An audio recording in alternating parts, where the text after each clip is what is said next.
بسم اللہ الرحمن الرحیم۔ السلام علیکم۔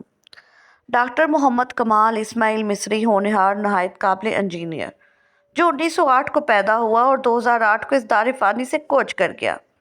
کمال ایک مصری انجینئر اور آرکیٹیکٹ تھا۔ وہ مصر کی تاریخ کا سب سے کم عمر شخص تھا جس نے ہائی اسکول سرٹیفکیٹ حاصل کیا، پھر رائل اسکول آف انجینئرنگ کا سب سے کم عمر طالب علم جس نے وہاں سے گریجویٹ ڈگری لی، پھر سب سے کم عمر جس کو یورپ سے اسلامک آرکیٹیکچر میں ڈاکٹریٹ کی 3 ڈگریاں لینے کے لیے بھیجا گیا۔ اس کے علاوہ وہ سب سے کم عمر نوجوان تھا جسے بادشاہ وقت کی جانب سے نائل سکارف اور آئرن کے خطاب سے نوازا گیا۔ وہ پہلا انجینئر تھا جس نے حرمین شریفین کے توسیع منصوبے کی تعمیر و تکمیل کے لیے بہترین خدمات سر انجام دی۔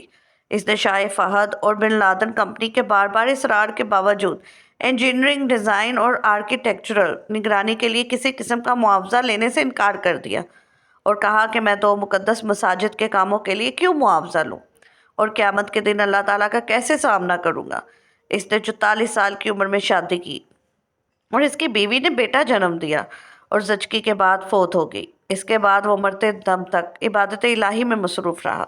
اس کی عمر 100 سال سے زیادہ تھی اور دنیا اور میڈیا کی چکا چوند سے ہٹ کر گمنام ہو کر حرمین شریفین کی خدمت کی۔ اس عظیم آدمی کی حرمین شریفین میں نصب کیے گئے سفید پتھر کے حصول کی بھی بڑی دلچسپ کہانی ہے۔ یہ وہ پتھر ہے جو حرم مکی میں مطاف، چھت اور باہر سین میں لگا ہے۔ اس کی خصوصیت یہ ہے کہ گرمی کو جذب کر کے فرش کی سطح کو ٹھنڈا رکھتا ہے۔ یہ پتھر ایک ملک گریس میں ایک چھوٹے سے پہاڑ میں دستیاب تھا۔ وہ سفر کر کے گریس گئے اور حرم کے لیے کافی مقدار میں تقریباً آدھا پہاڑ خریدنے کا معاہدہ کیا۔ معاہدے پر دستخط کر کے وہ واپس مکہ لوٹے اور سفید پتھر سٹاک میں آ گیا اور مکہ حرم میں پتھر کی تنصیب مکمل کروائی۔ 15 سال بعد سعودی حکومت نے ایسا ہی پتھر مسجد نبوی میں بھی نصب کرنے کو کہا۔ انجینئر محمد کمال کو جب بادشاہ نے مسجد نبوی میں ویسا ہی ماربل لگانے کو کہا تو وہ بہت پریشان ہوا کیونکہ کرۂ ارض پر واحد جگہ گریس ہی تھی جہاں یہ پتھر دستیاب تھا، جو کہ آدھا پہاڑ تو وہ پہلے ہی خرید چکے تھے۔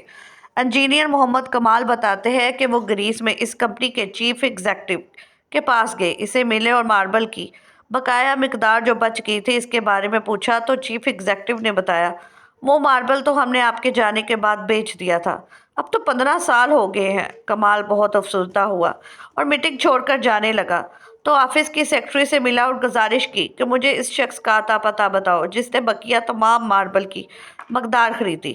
تو اس نے کہا، پرانا ریکارڈ تلاش کرنا بہت مشکل ہے، لیکن آپ مجھے اپنا فون نمبر دے جائیں، میں تلاش کرنے کی کوشش کرتی ہوں۔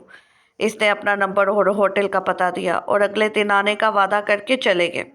دفتر چھوڑنے سے پہلے کمال نے سوچا کہ مجھے کیا ضرورت ہے کہ کس نے خریدا، اللہ خود ہی کوئی بندوبست کر دے گا۔ اگلے دن ایئرپورٹ جانے سے چند گھنٹے قبل اسے فون کال آئی کہ مجھے ماربل کے خریدار کا ایڈریس مل گیا ہے۔ اب میں بہت آہستہ رفتار سے دفتر گیا کہ اب کیا کروں گا خریدار کے ایڈریس کو، کیونکہ اتنا لمبا عرصہ گزر گیا ہے۔ کمال دفتر پہنچا تو سیکرٹری نے کمپنی کا پتہ دیا جس نے ماربل خریدا تھا۔ جب کمال نے پتہ دیکھا تو کچھ دیر کے لیے اس کا دل دھڑکنا بھول گیا، پھر زور کا سانس لیا کیونکہ وہ کمپنی جس نے ماربل خریدا تھا وہ سعودی تھی۔ کمال نے سعودیہ کی فلائٹ پکڑی اور اسی دن وہ سعودی عرب پہنچا اور سیدھا اس کمپنی کے دفتر پہنچا اور ڈائریکٹر ایڈمنڈ کو ملا اور پوچھا کہ آپ نے اس ماربل کا کیا کیا جو گریس سے خریدا تھا؟ تو اس نے کہا، مجھے یاد نہیں۔ پھر اس نے سٹاک روم سے رابطہ کیا اور ان سے پوچھا کہ وہ سفید ماربل جو گریس سے منگوایا تھا کدھر ہے؟ تو انہوں نے کہا وہ ساری مقدار موجود ہے اور اس کو کبھی استعمال نہیں کیا گیا۔ تو کمال ایک بچے کی طرح رونے لگا اور کمپنی کے مالک کو پوری کہانی سنائی۔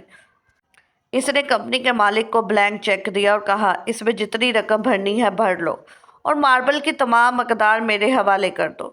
جب کمپنی کے مالک کو پتہ چلا کہ یہ تمام ماربل مسجد نبوی میں استعمال ہونا ہے تو اس نے کہا، میں 1 ریال بھی نہیں لوں گا، اللہ نے یہ ماربل مجھ سے خرید کرایا اور پھر میں بھول گیا۔ اس کا مطلب یہی تھا کہ یہ ماربل مسجد نبوی شریف میں استعمال ہونا ہے۔ سبحان اللہ۔ ویڈیو اچھی لگی ہو تو سبسکرائب ضرور کیجیے گا۔ شکریہ۔